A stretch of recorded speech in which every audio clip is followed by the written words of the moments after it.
안녕하세요. 저는 경기도의 어느 조용한 마을에 살고 있는 50대 후반의 여자입니다. 30년이라는 긴 세월 동안 교단에서 어린아이들을 가르치는 초등교사로 정직하고 성실하게 살아왔지요. 교실에서 수많은 아이의 사소한 행동과 성장을 매일같이 지켜보고 꼼꼼히 기록하던 제가 정작 제 삶을 소리 없이 뒤덮은 긴 지옥은 그저 어두운 방에서 수첩에 기록하며 홀로 견디기만 했다는 사실이 이제야 참으로 시리고 아프게 다가옵니다. 남들은 저를 보고 참 독하다거나 대단하다고 말할지도 모르겠습니다.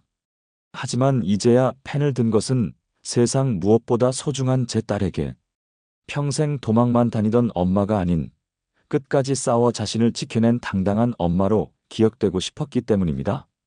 시아버님이 세상을 떠나시기 2년 전 여름, 우리 식구의 일원이 된 것은 새로운 시어머니였습니다. 인자한 미소를 머금고 대문을 들어서던 그녀의 모습은 마치 온 집안에 햇살을 몰고 온 것처럼 따스하게만 느껴졌습니다. 지역 사회에서 봉사 활동을 많이 하시고 신앙심도 깊기로 소문난 분이었기에 저와 제 남편은 그 어떤 망설임도 없이 그녀를 진정한 가족으로 환대하며 마음의 빗장을 풀었습니다.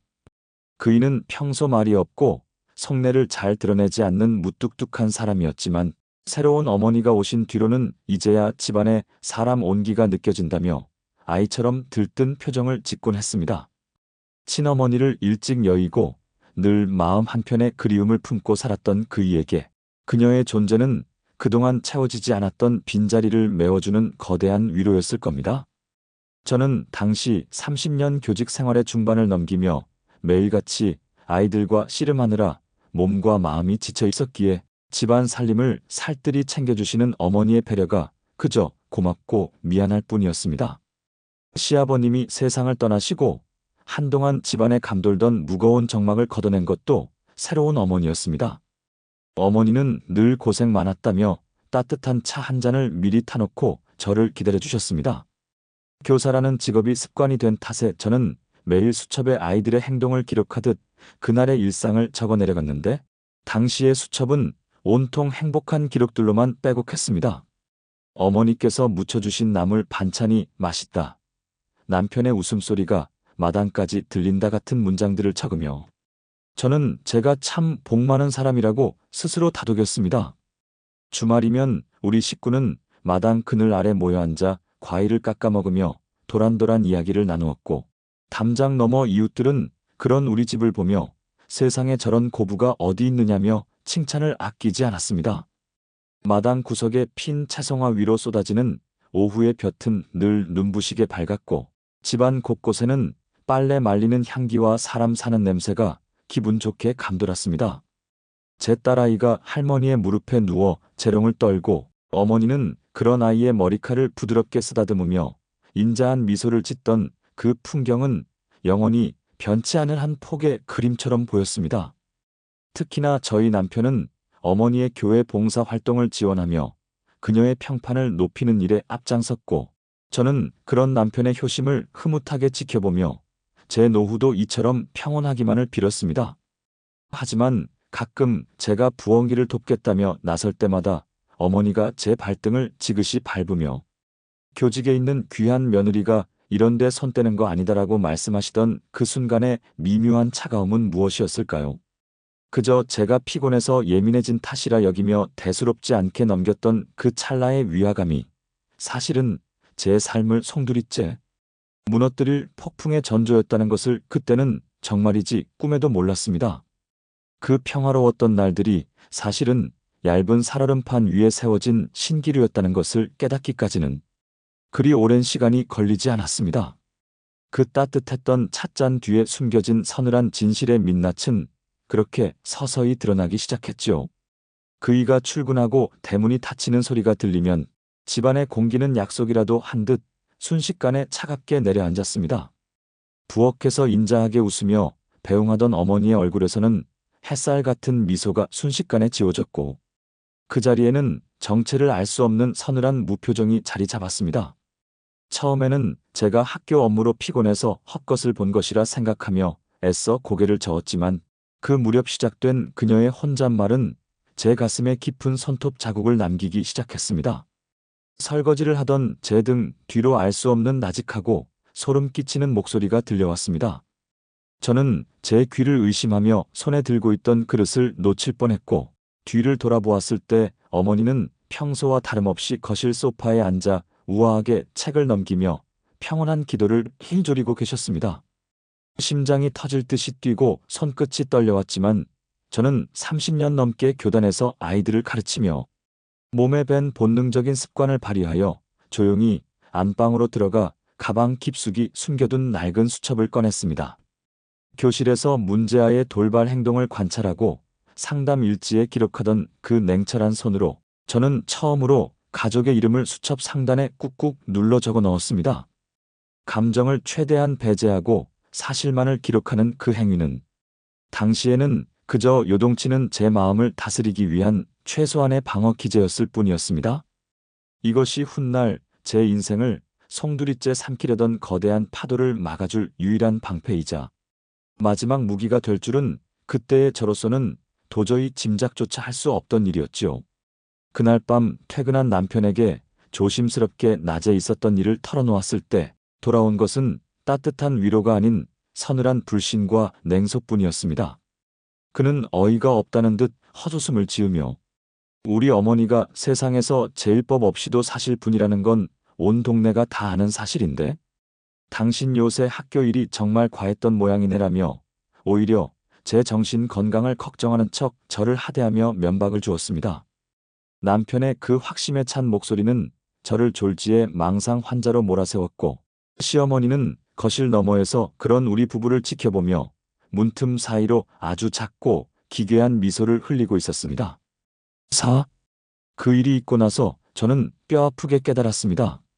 이 화려하고 안온해 보이는 집안에서 제 말을 온전히 믿어줄 사람은 아무도 없으며 오로지 저 수첩 속의 기록만이 나의 결백과 진실을 증명해줄 유일한 증거라는 사실을요. 어머니는 남들 앞에서는 여전히 제 손을 꼭 잡으며 우리 며느리 같은 보물은 탓이 없다고 칭송했지만 단둘이 남겨진 적막한 공간에서는 제 숨소리조차 불쾌하다는 듯 노골적인 혐오를 드러내곤 했습니다. 가식의 탈을 쓴 시어머니와 그녀의 정교한 가스라이팅의 영혼까지 잠식당한 남편 사이에서 저는 그렇게 홀로 외롭고도 치밀한 기록의 전쟁을 시작하고 있었습니다. 그렇게 홀로 기록의 방패를 세우고 하루하루를 위태롭게 버티던 제 가슴을 가장 아프게 찌른 것은 다름 아닌 제 어린 딸아이의 달라진 눈망울이었습니다. 유난히 할머니를 따르고 품에 잘 안기던 아이가 어느 날부턴가 할머니의 방문 소리만 들려도 제 치맛자락을 붙잡으며 뒷걸음질을 쳤습니다. 아이의 작은 손은 늘 얼음장처럼 차갑게 식어 있었고 그 막던 눈에는 도저히 설명할 수 없는 깊은 공포의 그림자가 짙게 깔려 있었습니다.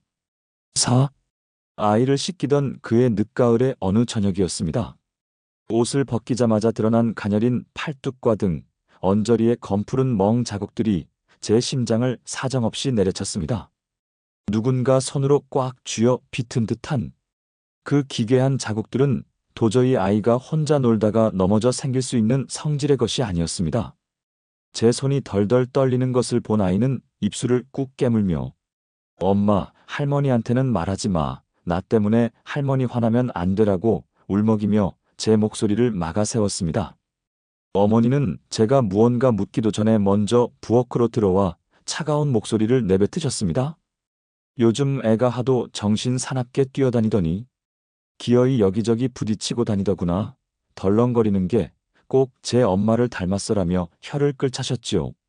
그 목소리는 평소처럼 인자하고 나긋나긋한 척했지만 그 눈동자 너머로 언뜻 비친 서늘한 비웃음은 제 온몸의 피를 순식간에 얼어붙게 만들었습니다.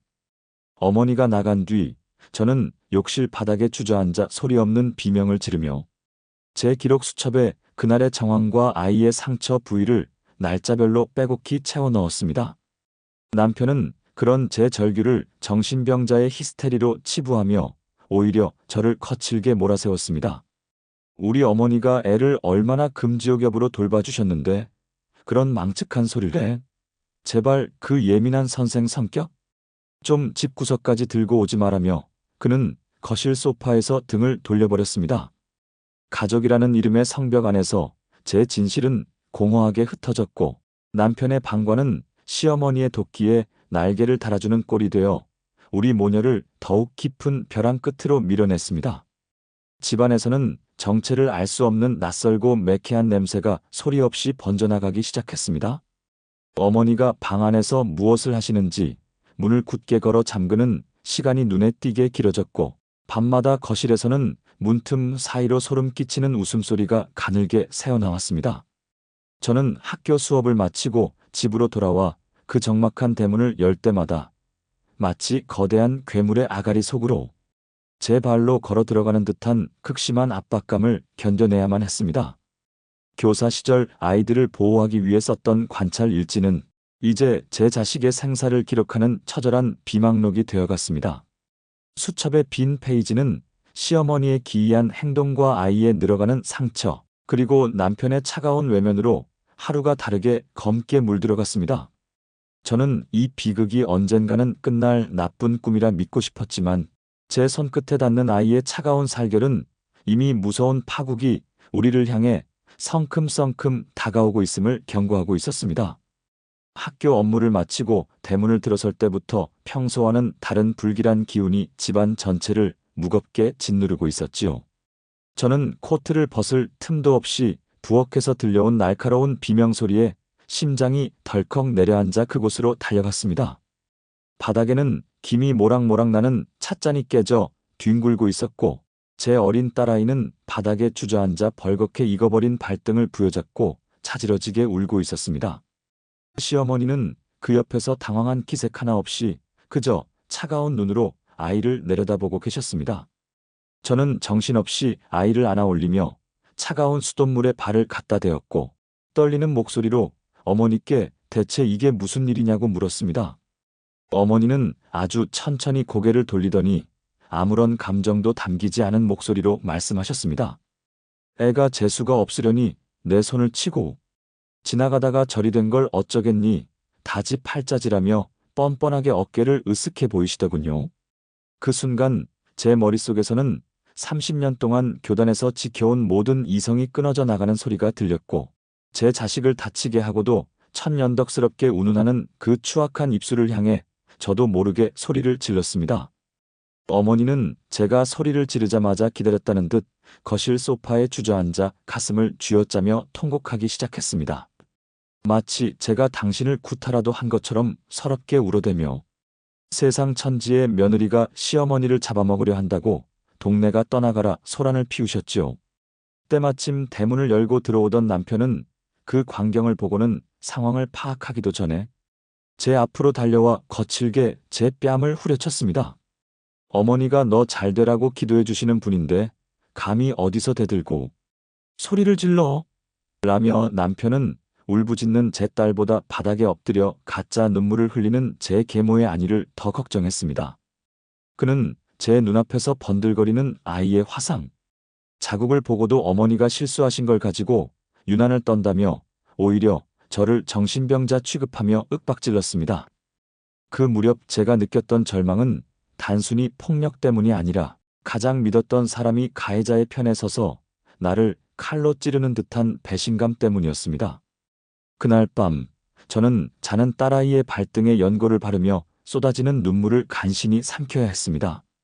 아이는 잠결에도 엄마 잘못했어, 할머니 무서워라고 웅얼거리며 제 손을 꼭 쥐었고 저는 그 작은 손을 잡고 결심했습니다.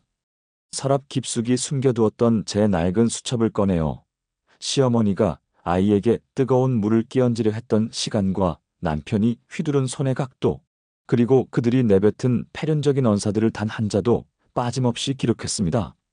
30년 교사 생활 동안 수천 명의 아이를 관찰했던 제 눈은 이제 제 삶을 짓밟는 빌런들을 향한 가장 정교한 감시 카메라가 되었습니다. 일지에는 시어머니가 며느리를 재수 없는 년이라 부르며 저주를 퍼부은 날짜와 남편이 가스라이팅을 하며 방관한 정황들이 수십 페이지에 걸쳐 빼곡하게 채워졌습니다. 저는 이제 더 이상 울기만 하는 무력한 여자가 아니라 가장 차가운 머리로 그들의 파멸을 설계하는 어미가 되어야만 했습니다.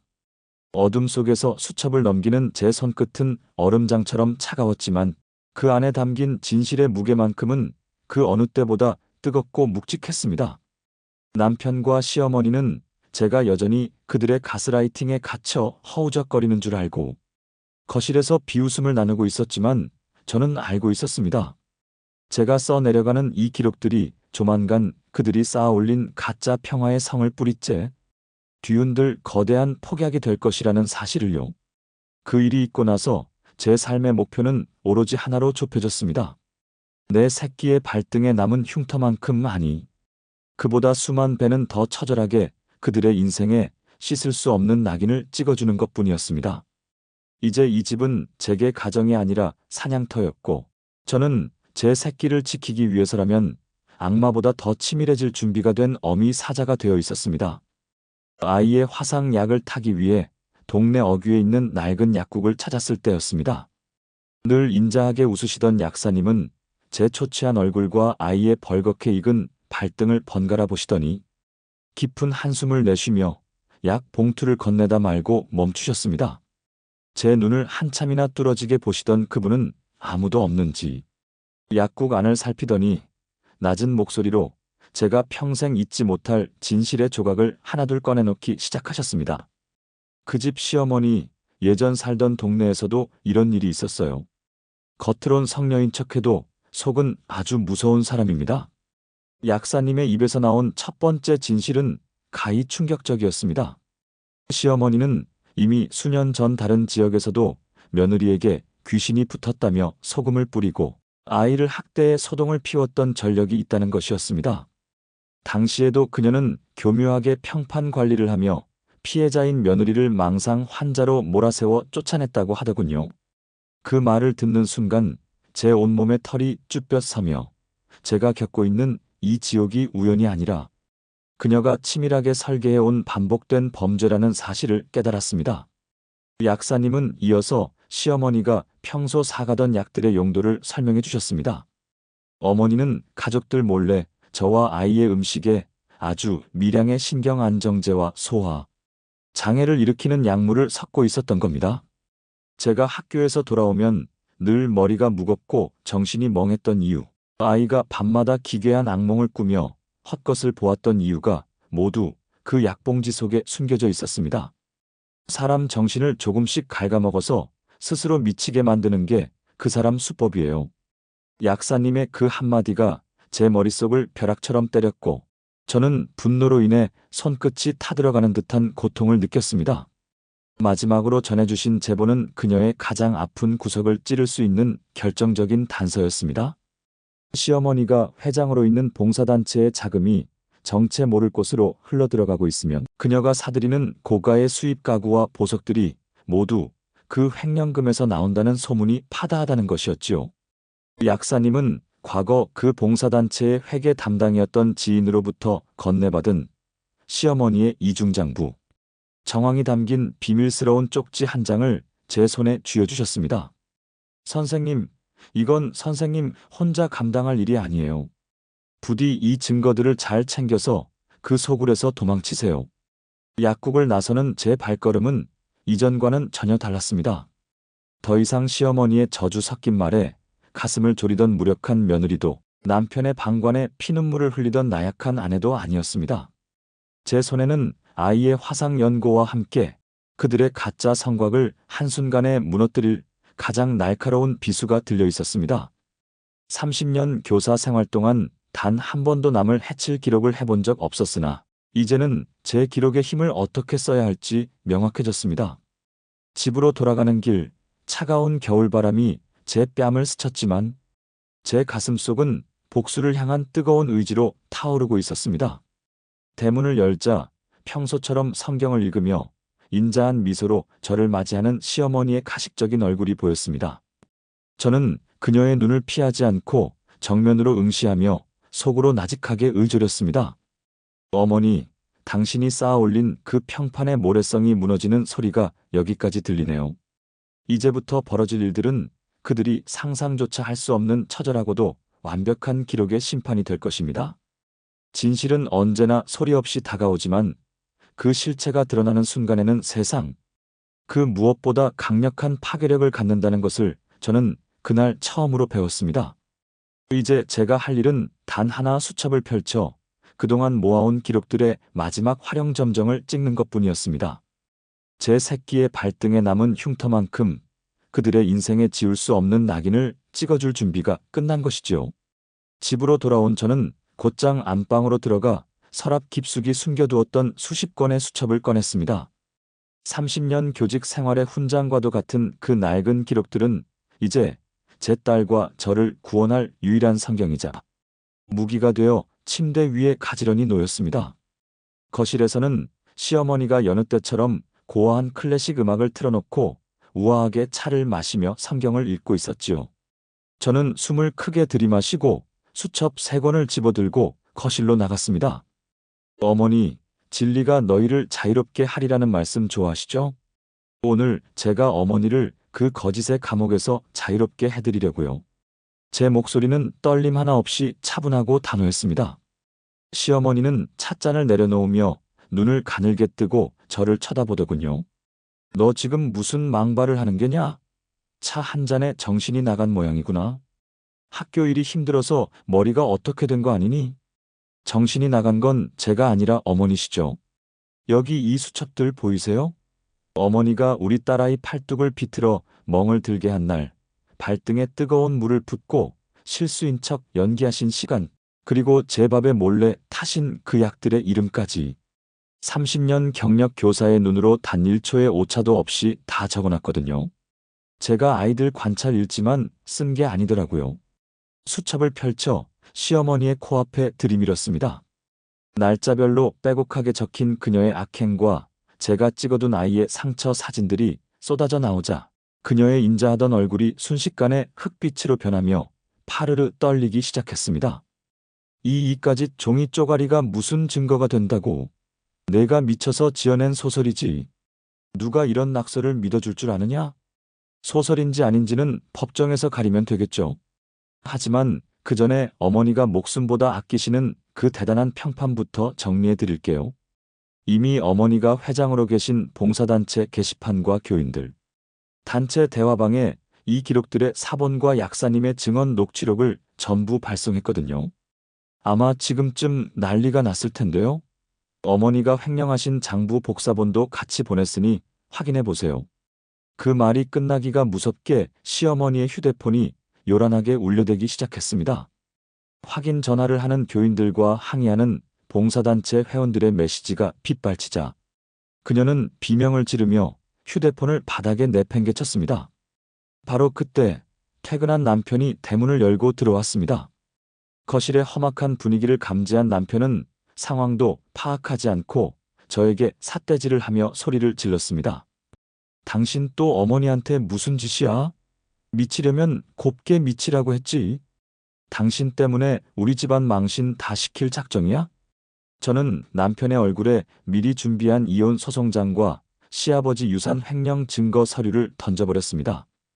당신도 이제 그 가짜 효도 끝내.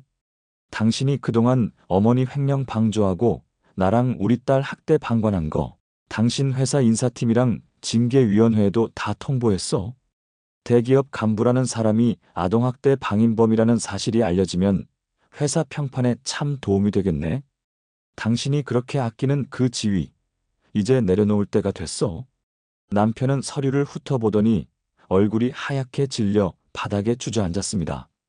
시어머니는 갑자기 태도를 바꾸어 제 바짓가랑이를 붙잡고 바닥을 기기 시작했습니다. 얘야, 내가 정말 잘못했다. 내가 잠시 마귀가 씌었었나 봐. 내가 노망이 나서 그랬으니 제발 이 계심을 좀 내려다오. 내가 가진 패물이며 부동산이며 내 이름으로 다 돌려줄게. 응? 제발 신고만은 하지 말아다오. 어머니, 돈으로 해결될 단계는 이미 지났어요. 어머니가 우리 딸에게 준 상처는 돈으로 안 지워지거든요. 그리고 그 돈, 원래 어머니 것도 아니잖아요. 저는 차갑게 그녀의 손을 뿌리쳤습니다. 잠시 후 미리 연락해둔 아동학대 전담 경찰관들이 집 안으로 들이닥쳤습니다. 시어머니는 끝까지 내가 이 집 안주인이다. 전현이 나를 모함하는 거다. 내가 누군지 알고 이러느냐? 라며 발악했지만 경찰들이 내미는 증거물과 제 기록 앞에서는 결국 힘없이 수갑을 차야 했습니다. 남편은 그 와중에도 비겁하게 제 발밑에 머리를 조아리며 읍소했습니다. 여보, 내가 다 잘못했어. 어머니가 시켜서 어쩔 수 없었단 말이야. 나 회사에서 잘리면 우리 식구 굶어 죽어. 당신은 선생이라면서 애 아빠를 이렇게 매장해도 되는 거야? 제발 한 번만 봐줘, 응? 당신 식구는 이제 당신뿐이야. 나랑 내 딸은 당신 같은 비겁한 방관자랑은 식구 안 해. 선생이기 전에 나는 내 아이를 지켜야 하는 엄마야. 당신이 방관할 때마다 나는 죽어갔던 거 이제 당신이 겪어봐. 저는 짐가방을 들고 방 안에서 떨고 있던 딸아이의 손을 잡았습니다.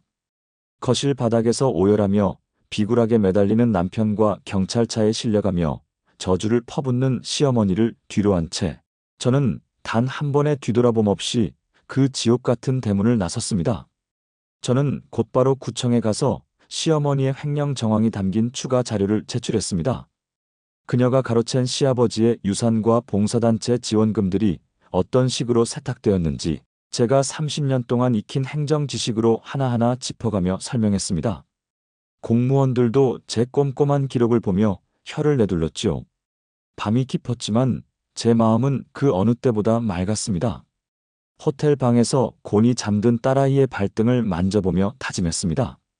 다시는 그 누구도 우리 삶을 기록이라는 이름의 지옥으로 밀어넣지 못하게 하겠다고요. 시어머니의 비굴한 구걸과 남편의 비겁한 읍소가 귓가에 맴돌았지만 그것은 이제 저를 괴롭히는 소음이 아니라 제 승리를 증명하는 팡파르처럼 느껴졌습니다. 폭풍이 휩쓸고 간 자리는 생각보다 고요하고 평화로웠습니다. 시어머니는 결국 아동학대와 횡령 혐의가 모두 인정되어 그토록 아끼던 사회적 지위를 잃고 차가운 담장 안으로 들어갔다는 소식을 건너들었지요. 평생을 성녀라는 가면을 쓰고 남의 시선에 목매며 살아온 그녀에게 수위를 잇고 그 이름 대신 번호로 불리며 고립된 그 나날은 아마 죽음보다 더한 형벌이자 지옥이 되었을 것입니다. 남편 역시 제가 준 마지막 기회를 제 발로 걷어찬 대가를 처절하게 치렀습니다. 대기업 간부라는 번듯한 명함은 아동학대 방조와 횡령 공모라는 오명 앞에 한순간에 찢겨나갔고 그는 회사에서 파면되어 갈 곳 없는 처지가 되었다고 하더군요. 계모인 시어머니에게 정서적으로 종속되어 아내와 자식의 피눈물을 외면했던 그 사람은 이제야 홀로 남겨진 고독이 무엇인지 그리고 진실을 외면한 대가가 얼마나 시린 것인지 뼈저리게 느끼며 하루하루를 보내고 있을 겁니다. 저는 지난한 법정 싸움 끝에 이혼 소송에서 승소하였고 딸아이의 친권과 양육권을 온전히 제 품으로 되찾아왔습니다. 그들이 부당하게 가로챘던 시아버지의 유산 중 제 목과 정신적 피해에 대한 위자료 역시 법적인 절차를 통해 하나하나 제자리로 돌려놓았지요. 통장에 찍힌 숫자보다 더 중요했던 것은 제가 잃어버렸던 제 삶의 주도권과 자존감을 완벽하게 회복했다는 사실이었습니다. 이제 우리 모녀는 햇살이 잘 드는 아담한 아파트에서 새로운 삶의 페이지를 넘기고 있습니다. 딸아이는 더 이상 밤마다 헛것을 보거나 울며 깨지 않고 할머니의 방 근처만 가도 온몸을 떨던 그 겁 많은 작은 새가 아니게 되었습니다. 아이는 이제 창가에 앉아 그림을 그리고 제가 읽어주는 책을 들으며 환하게 웃음을 터뜨리는데 그 소리를 들을 때마다 저는 제가 한 선택이 얼마나 옳았는지 다시금 확신하며 가슴을 쓸어내립니다. 아이의 발등에 남은 옅은 흉터는 이제 우리에게 더 이상 공포의 흔적이 아닙니다. 가끔 그 자리에 연고를 발라주며 우리는 서로를 더 깊이 안아주고 힘들었던 시간을 이겨낸 서로의 용기를 조용히 칭송하곤 합니다. 그 흉터는 우리가 지옥 같은 시간을 뚫고 나온 생존의 증표이자 앞으로 그 어떤 시련이 닥쳐도 서로의 손을 놓지 않겠다는 굳은 약속의 증표가 되었습니다. 30년 넘게 교직에 있으면서 수천 명의 아이에게 정직과 용기를 가르쳤던 제가 정작 제 삶에서는 그 가치들을 실천하지 못했다는 자책이 오랫동안 저를 괴롭혔습니다. 하지만 이번 일을 겪으며 깨달은 것은 진정한 교육은 입으로 하는 것이 아니라 가장 어두운 순간에 스스로를 구원하는 행동으로 증명하는 것이라는 사실이었습니다. 저는 이제 누구의 며느리도 누구의 순종적인 아내도 아닌 오로지 제 삶의 주인이자 딸아이의 든든한 보호자로 당당하게 세상 앞에 서 있습니다. 사건이 종결된 뒤 마주한 고요함 속에서 저는 비로소 제 내면의 소리에 귀를 기울일 수 있게 되었습니다. 예전에는 남들의 평판과 시댁의 위신을 위해 제 영혼을 깎아먹으며 살았지만 이제는 제가 무엇을 좋아하고 언제 행복을 느끼는지 기록하는 기쁨을 누리고 있습니다. 제 수첩은 이제 누군가의 악행을 감시하는 감옥이 아니라 우리 모녀의 소박한 일상과 꿈을 담아내는 따뜻한 정원이 되어가고 있습니다. 인생의 터널은 생각보다 길었지만 그 끝에서 마주한 빛은 그 무엇보다 눈부시고 따스했습니다. 복수라는 이름으로 시작된 이 여정은 결국 저 자신을 찾고 치유하는 과정이었음을, 그리고 제가 버린 것은 가족이 아니라 제 삶을 갉아먹던 독극물이었음을 이제는 명확히 압니다. 저는 이제 매일 아침 거울을 보며 웃는 제 얼굴이 낯설지 않고 내일이라는 시간이 기다려지는 평범한 행복이 얼마나 위대한 기적인지를 온몸으로 느끼며 살아가고 있습니다. 배신과 응징의 시간을 지나 얻은 이 고요함 속에서 저는 비로소 생의 참된 의미를 다시 써내려가고 있습니다. 긴 싸움을 끝내고 돌아보니 인생에서 가장 무서운 적은 밖에 있는 괴물이 아니라 내 안의 망설임과 비겁함이었다는 것을 뼈저리게 깨달았습니다. 가족이라는 이름의 굴레에 갇혀 침묵하는 것이 미덕이라 믿으며 스스로를 갉아먹었던 지난날이 참으로 시리고 아프게 다가옵니다. 하지만 제가 멈추지 않고 적어내려간 그 정직한 기록들이 결국 저와 제 아이를 지옥에서 건져 올린 가장 강력한 구원의 밧줄이 되어주었습니다. 그 수첩의 무게는 제 생명보다 무거웠고 그 글자 하나하나에는 제가 흘린 피눈물과 자식을 향한 처절한 모성애가 담겨 있었습니다. 혹시 지금 이 순간에도 누군가의 가스라이팅과 모진 말에 숨죽여 울고 계신 분이 있다면 부디 자신을 믿고 오늘부터라도 작은 기록을 시작해 보시길 바랍니다. 진실은 결코 저절로 밝혀지지 않으며 오직 자신의 삶을 포기하지 않는 용기 있는 자의 손끝에서만 그 정당한 빛을 발하는 법이니까요. 내일의 태양은 어제와 같을지 몰라도 그 태양을 맞이하는 당신의 마음만은 오늘보다 훨씬 더 당당하고 빛나기를 간절히 소망합니다. 인생은 결국 스스로를 지켜낸 사람에게만 그 다음 페이지를 허락하더군요. 30년 교사로서의 성실함이 한 가정을, 그리고 소중한 아이를 지켜낸 가장 단단한 방패가 되었다는 사실이 참으로 뭉클합니다. 재수 없는 년이라는 그 모진 저주를 기록하는 어머니라는 위대한 이름으로 당당히 이겨내신 사연자님께 깊은 존경의 박수를 보냅니다. 겉으로는 성인 군자인 척하면서 뒤로는 가장 가까운 약자를 괴롭히는 그 추악한 이중성이 진실의 기록 앞에 얼마나 허망하게 무너질 수 있는지 다시금 생각해보게 되네요. 여러분의 인생 수첩에는 오늘 어떤 희망과 용기가 기록되고 있나요? 사연자님과 따님, 이제는 아픈 일을 기록할 일 없는 오직 웃음꽃 피는 행복한 일상만 가득하시길 진심으로 응원하며 따뜻한 위로의 한마디를 보탭니다. 이것으로 오늘 코너 모두 마칩니다.